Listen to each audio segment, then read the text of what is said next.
Y doy paso ya para clausurar el acto. Gracias. Y doy paso ya, como veis, yo hago lo mismo de pasapalabra que de predicador. O sea, hago tanto de predicador como de introductor de otros predicadores. Doy ya la palabra para que clausure el acto a la presidenta del Congreso de los Diputados, Francina Armengol. Presidenta, cuando quieras.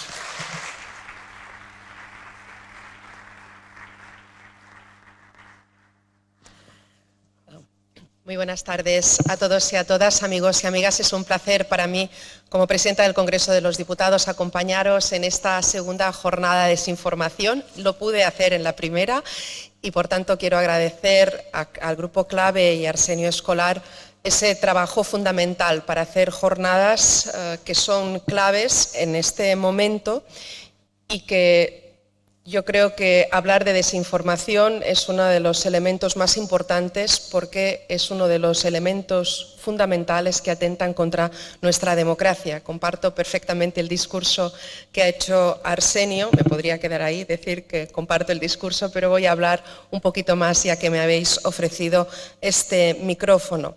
Decía que la desinformación es uno de los problemas más grandes que tiene nuestra democracia, sin ninguna duda, y voy a hablar de un tema de máxima actualidad, que también citaba Arsenio. Nos encontramos a las puertas de unos comicios que más condicionan el tablero político internacional y con ello la vida de millones de personas de todo el mundo. Las próximas elecciones presidenciales de Estados Unidos son un hito económico y político de dimensiones inconmensurables.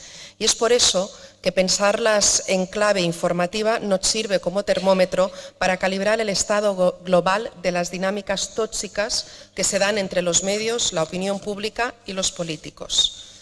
Martin Baron, el que fue director del Washington Post, afirmó una vez que la velocidad a la que Trump mentía era mucho mayor que la capacidad de su medio de contrastar sus afirmaciones. Más de 30.000 mentiras y declaraciones engañosas llegaron a contar los periodistas del Washington Post tras 4 años de gobierno trumpista en la Casa Blanca, en un país en el que, según Baron, entre el 25% y el 35% de la población se cree las teorías de la conspiración. Pues bien, en estos días, a apenas un mes de las elecciones, son los huracanes formados en el Golfo de México y que están asolando Florida, la tormenta Elena y el huracán Milton, la excusa para crear bulos.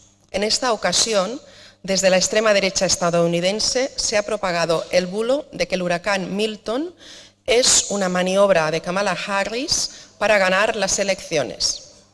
Parece una broma, pero es cierto.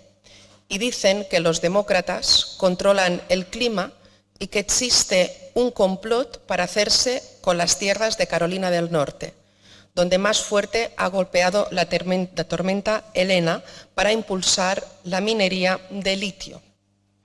Dicen, y lo dicen a punta de micrófono en los mítines en plena campaña o en sus incendiarias redes sociales, que el actual gobierno ha desviado 1.000 millones de dólares del presupuesto de la agencia federal que gestiona las emergencias para destinarlos a programas de apoyo a los inmigrantes ilegales, como siempre les llaman.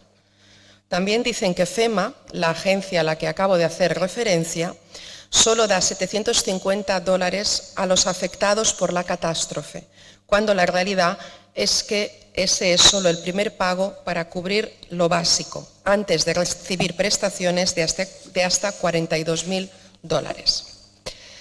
Además, estas son las primeras elecciones estadounidenses en las que hay que enfrentarse a la inteligencia artificial generativa, promotora de la técnica del deepfake, información manipulada que crea imágenes, audios y vídeos falsos y que erosiona la realidad hasta el punto de que la gente ya no puede creer en lo que ve. Sin duda, y creo que todos y todas somos plenamente conscientes, eso puede condicionar unas elecciones. Si la gente se cree esos bulos, esas mentiras, puede cambiar su voto y es engañada. Por tanto, la democracia no triunfa, triunfa la mentira y la estafa a la ciudadanía. Eso es muy malo. Pero también puede pasar que la gente no se crea las mentiras y luego piense que los políticos mienten, que los medios de comunicación mienten, que en las redes se viertan mentiras. Y eso también es terrible, porque afecta a la credibilidad hacia los medios de comunicación, que sí creo, Virginia, que son un pilar esencial de nuestra democracia, y desafectan absolutamente a la ciudadanía, de las instituciones y de la política. Y eso también, sin duda, destruye la democracia. ¿Es este un problema que nos resulta ajeno? Podemos mirar hacia Estados Unidos y decir que aquí en España estamos libres de esa manipulación, de esa distorsión informativa.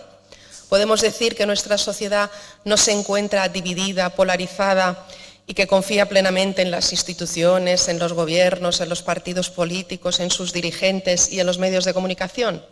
No podemos decirlo. Todo esto, por desgracia, nos suena desde hace un tiempo, en mayor o menor medida. Ese problema a día de hoy es un problema global y también nos pertenece y nos tiene que ocupar y preocupar. La mentira no es libertad. La mentira utilizada para desacreditar al contrario no es democracia.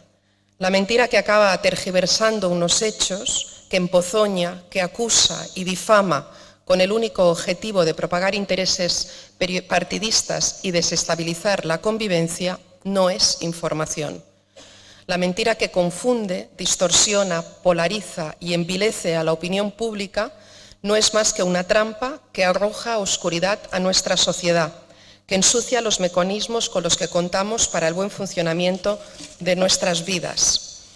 A lo largo de esta tarde se ha debatido de forma pormenorizada en este foro cuáles son las herramientas de las que disponemos para luchar contra la desinformación y para reforzar y blindar en la medida de lo posible algo tan esencial como el derecho a una información veraz.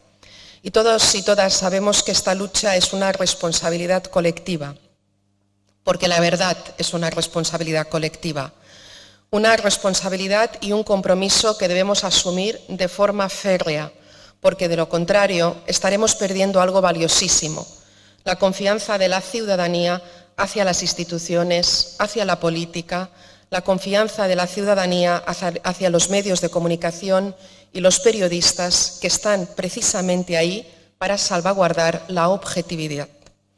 En las instituciones, en el Parlamento, también corren como la pólvora las narrativas de la desinformación, cuando el diálogo se sustituye por la bronca. Desmontar las mentiras es un trabajo arduo y extenuante que desvía el foco de lo importante, pero es fundamental que lo hagamos. La Constitución española, que siempre nombramos muchísimo todos y todas, en su artículo 20, punto 1, letra D, dice claramente que los ciudadanos tienen derecho a una información veraz. Es importante el sustantivo y el adjetivo, veraz. Y por tanto es fundamental desenmascarar las mentiras y aunque sea extenuante, hay que trabajar para evitar que esas mentiras sean la forma de desinformar a la ciudadanía.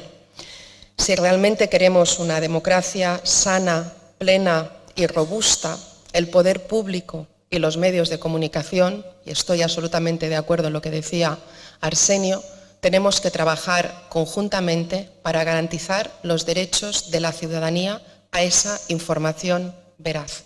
Y eso lo pueden hacer y lo deben hacer los medios de comunicación y los periodistas en los que yo sigo confiando plenamente. Muchas gracias.